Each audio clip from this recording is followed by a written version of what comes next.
Hi, this is Steve Florison. This is Unit 19, Develop and Implement Service Programs, and the images from this presentation come from the Bibbulmun Track, which is a walking track which runs from Perth down to Albany in Western Australia.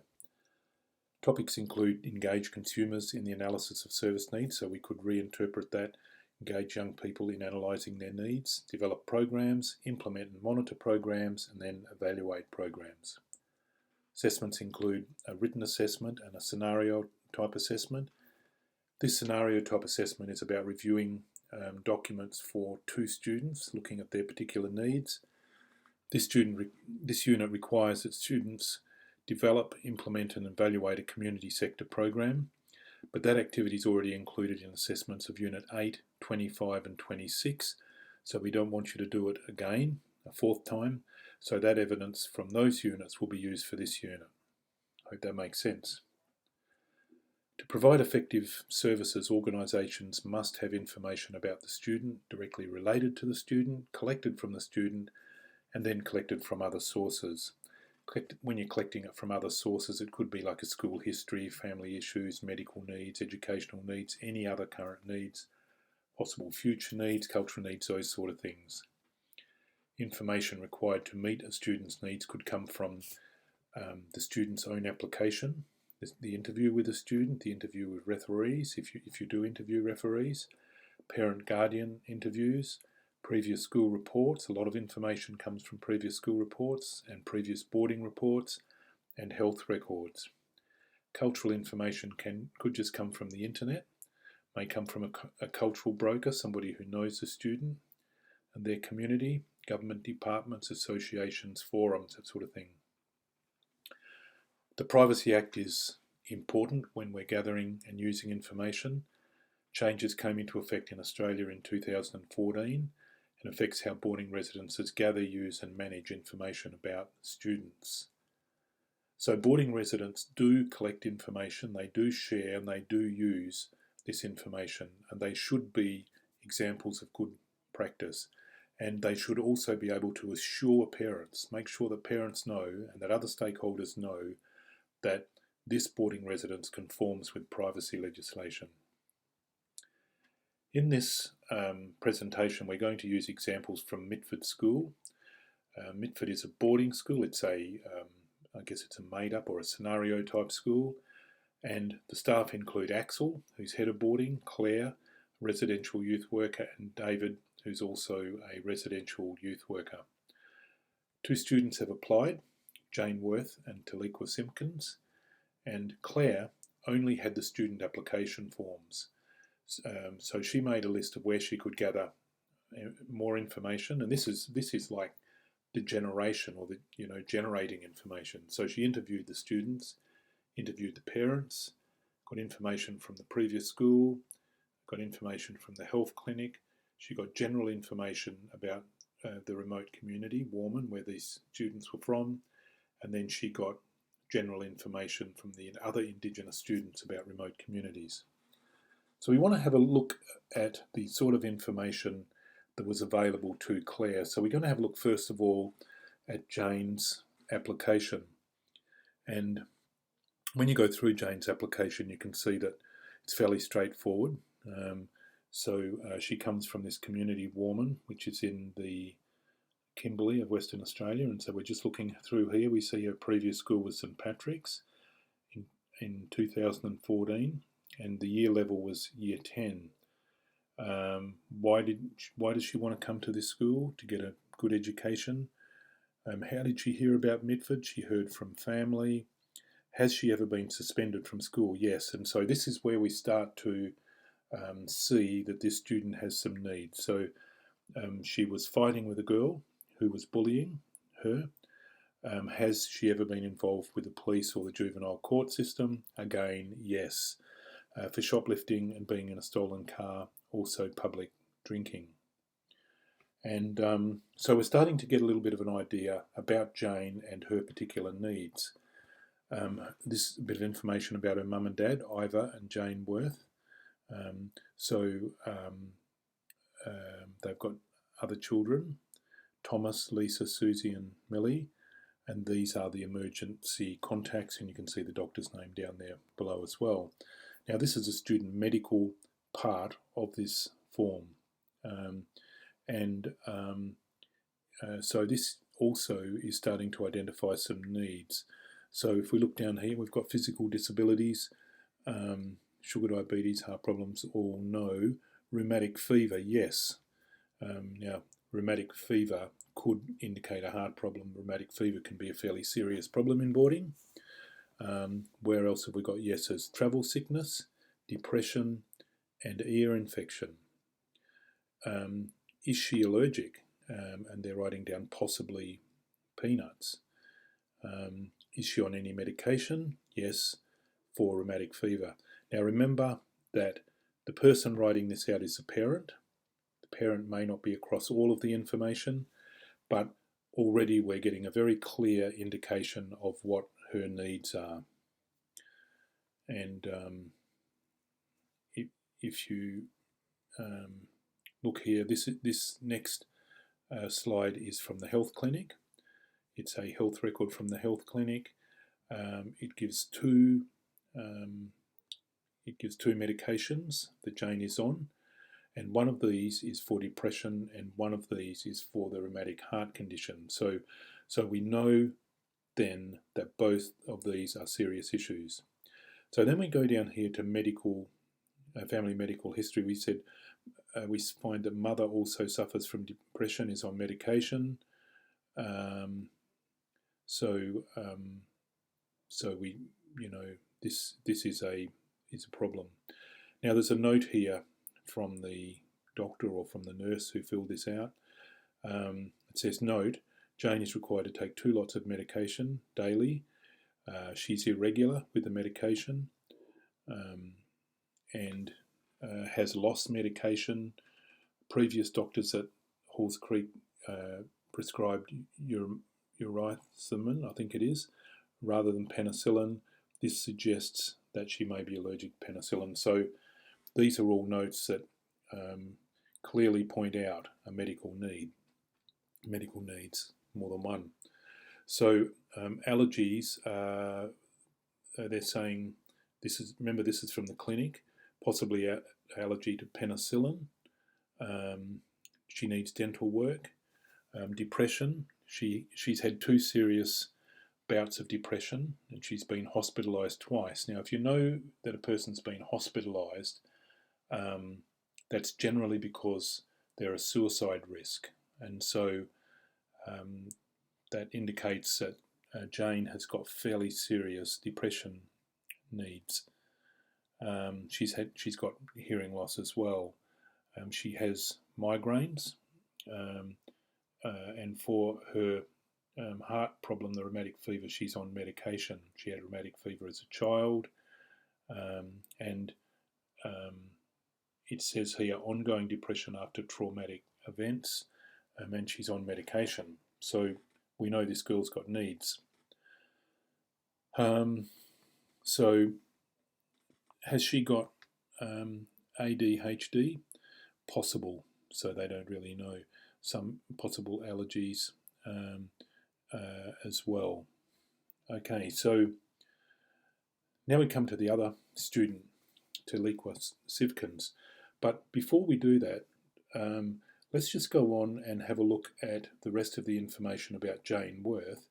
Now, these are interview notes made by Claire after a Skype interview with Jane and Taliqua. This is before they came down to the school. And so what Claire has done is taken a couple of other Mitford students that came from Halls Creek, Sophie and Gwenda. She had them in there, and she talked to the girls with these other 2 students from Halls Creek, I guess, to break the ice, because the girls would have known each other, played sport together, that sort of thing. So they talked about previous schooling, and it basically identified all of those needs that we have already come across. And you can see this information. How did they find boarding? The best things about boarding. Were they happy at the residence? Why did they leave? Both girls were reluctant to talk about this, but they left basically because after they'd been fighting with other students. What caused the fighting? Health issues, and so on and so forth. And then we have an interview with Jane Worth's parents, again made by Skype. And Claire introduces herself and learns a bit about the parents, and we find out a little bit more about the trouble with the police. And, you know, the parents are obviously defensive about all of this. So you can see that we use the documents that we've got. So that's documents like the student's application, enrolment application, and the health records. We then generate documents like the interview documents with the parents plus the students themselves, and we can start to begin to identify the student's needs. Now this is for assessment 19.2, and you can see the information about 19.2 here. And so basically what we're asking you to do is to identify or detail the student's needs under these headings: family, social. So social, you'll be talking about her interaction with other students, the fact that she has had issues interacting with other students, her school education situation. And when you look at this material, you'll see that there's a fairly detailed report from the school. It's the last report from when she attended the school in Port Hedland, and so that will give you an indication of any needs that she has there. Behavioural needs. So there's been some behavioural issues, and that includes the issues with breaking the law, the issues that she's had with the criminal justice system, and then we come down to health. And of course, we've seen that Jane has some fairly significant health needs. When you do this, you need to detail the student's needs and then say how you're going to support the student, what you're going to do to support the student. We'll talk a bit more about that in a moment. So you can see the different areas there where we are going to collect this information and then detail how we are going to support the student. And here we also start the same process for Taliqua. So it just means reading those documents and then filling these forms out. And then you've got 3 questions here. You've suggested support programs and referrals to meet these students. How would you monitor these services to ensure they were meeting the students' needs? So how are you going to monitor it? How could you ensure that the support and referrals were flexible enough to meet changing needs? Because the needs of these students will change. And then how are you going to get Jane and Taliqua to engage with the support and participate, become involved with the decisions around their own support and their own referrals? How are you going to get them to be involved? So if you can answer those 3 questions, that would be great. Sometimes we find that there are students with special needs that are outside the skills and experience of boarding staff. There needs to be an awareness process here, to identify areas of need not being addressed, devise strategies to address the issue. Sometimes we need to seek assistance from appropriate personnel or services, and they could be people inside the school or outside the school, and then we can monitor and review the process. We also need to face the fact that sometimes we just simply may not be able to meet their needs. The school is not equipped, does not have the capacity to meet their needs. They really need to go to a different school. When you're referring students, and we've talked about this already, you must have the correct authorisation, so parent and guardian authorisations. Those people who you're referring students to must have appropriate qualifications, and they must have working with children's clearances. So if we're looking at people on our own campus that we can refer students to, students like Jane, these would probably be people like a boarding nurse or a school nurse. If you've got a school nurse, you might have an educational counsellor or any sort of counsellor, an ed psych or a chaplain. These are the sort of people that we can use to help us provide services for this young person. Then, of course, there's going to be lots of people off the campus, isn't there, that we can refer them to. So obviously people like doctors, dentists, and Jane's going to need to see those 2 people for a start. A dietitian, physiotherapists, chiropractors, mental health people, community health people, counsellors, psychiatrists, psychologists, sports specialists, music specialists, all those sort of people. They're off campus and we may need to involve them in providing services. And then we come to planning and developing programs.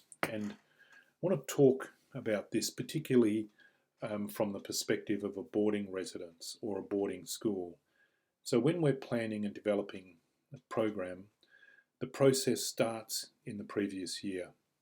So for example, if you're developing a program for 2017, it's going to start in this year now, 2016. You're going to be looking at staff resources, you're going to be interviewing staff, be doing performance appraisals on existing staff, there'll be employment contracts that you've got to look at, recruitment processes, and then of course there's the whole development of the budget. What money is available, how is this money going to be allocated, all of those sort of things. And from that you'll develop the delivery plan. Now the delivery plan has 2 parts to it. But the overall delivery plan, before we look at those 2 parts, the overall delivery plan of services to boarding students throughout the year should have these things. It should have aims and objectives, should have a budget, resources, that includes personnel, should have the sort of activities that you're going to do or are going to be able to do, issues to address such as risk assessment, and maybe there may be some structural infrastructure building type issues as well.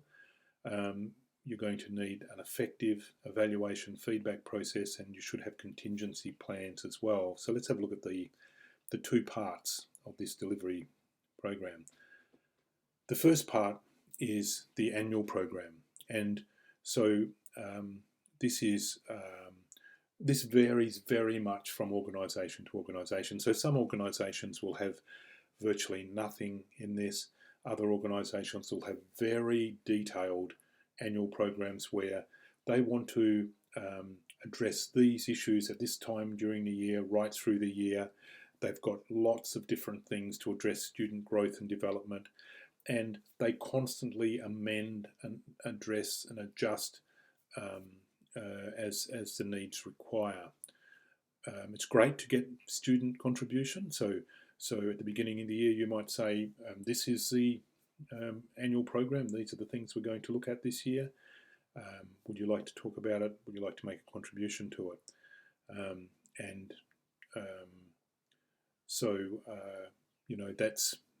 That's basically how you do that. Sometimes you will address things many times throughout the year, and typically you think about things like cyberbullying or internet use or phone use. You're not going to address those things once during the year and then that's it. You'll probably address those fairly regularly. You might be talking to students fairly regularly about things like behaviour, manners at the dinner table, those sort of things. They're all part of the annual program where you address issues. You might have visiting speakers in, all of that sort of thing. Then, of course, you've got the activity programs, and these are generally a monthly, weekly, fortnightly program. They're often up on the walls of residences as we travel around. We'll very frequently see them on the wall of residence, all the different activities that are happening through the week or the fortnight. And it's good, again, to have student input into these. And some organisations these days have these online. They have a phone app, or they use Facebook to show students what is happening, and students can access these to find out what's happening. They can also access to find out if there have been any changes. So they are the 2 parts of the delivery plan. The first part, it's the annual program, addressing issues and that sort of thing. Second part is activities, and all the different activities that will happen, during a week, a fortnight, or a month, or whatever. So after that, we've just got to monitor the program, assess and report. And so we want to make sure that we are keeping a good eye on the health of the boarding program, and making sure that we can optimise the physical, mental, educational, social, emotional, spiritual welfare of the student. We use a range of different processes to assess student satisfaction, and these documents are available to you. You can get them off the website or off this training website. So the things like student tracking forms, student surveys, anecdotal records, such as observation, conversations, phone calls. And I should make the point that you really need a method of keeping these in one place. So, for example, you might have a parent ring in and make a complaint about something, and so you need to keep that in one place so that it can be brought up before the other staff. You might have a parent ring in and say how happy they are about this particular activity that you're doing, or how well this is working for their student. All these things need to be kept in the one place so that you can address them, so that you can bring them to the attention of other staff. If you have post-it notes laying around, something like that, then they won't get brought to the attention of other staff. You won't be able to use them. You won't be able to use the information in improving, tailoring your program. You can also get feedback from parent complaints, student complaints, interviews, that sort of thing. It's very important that we have a process of continuous improvement, that we evaluate and that we use feedback. It should be part of our routine. It should be a high priority to continually do this. Student information should be secure, should be accurate, should be accessible to the staff that need to know, and it should be accessible to the relevant student and the guardian.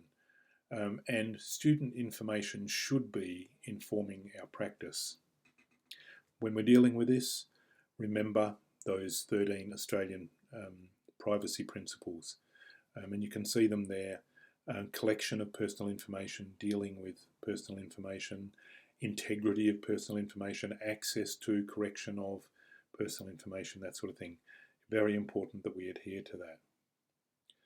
When we manage student records, when we look after them, most people these days have database systems, pretty much everybody. A lot of these things are properly organised, or I should say purchased systems.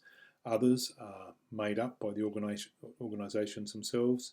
This sort of thing should be password protected. It should be backed up off-site. We use cloud technology to make sure our material's backed up off-site. We also back stuff up onto a disk and have it in another building. Information request forms for students and parent access. There should be daily student list updates. Lists of student leave records, all of those sort of things. There's a couple of student data systems that are around. There's Reach, which is very common in Australia and has got a lot of traction in Australia. Then there is Onboard, which is a New Zealand program, and there are other programs being developed as well. It's interesting, isn't it, when we come to ask what is effective practice in boarding? What is good practice? What is effective practice?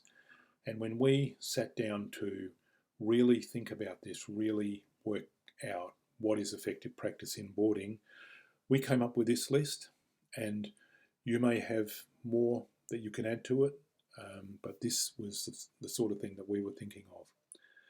This is what effective practice looks like: a safe, secure environment, an environment that meets the needs of the students, an environment that's interesting and varied, a high level of duty of care, practice that adheres to current and relevant legislation, practice that's consistent with the policies and procedures of the organisation, practice that meets the developmental needs of the students. We're not just babysitters,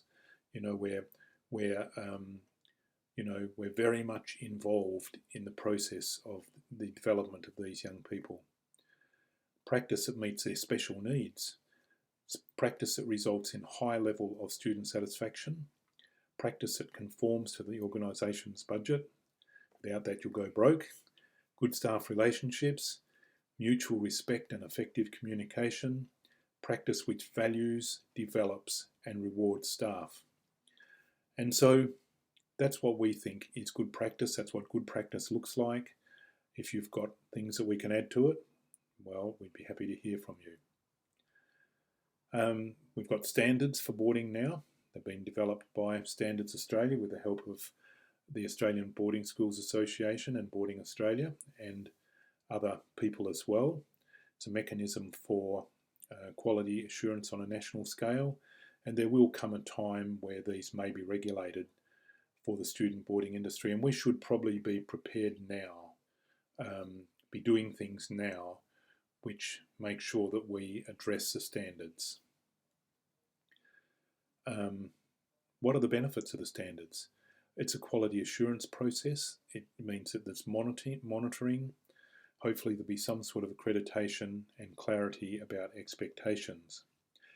There have been a kind of standard process around for some time because for non-government schools in each state, they need to be registered, and to be registered they need to demonstrate their educational program, their resources, etc. meet acceptable standards.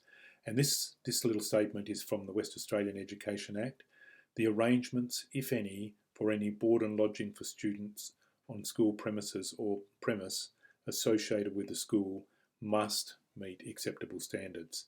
So they have some standards in their document. New South Wales particularly have set of standards, and so the standards have been around in this form for a little while. So that's the end of this unit. Thank you very much.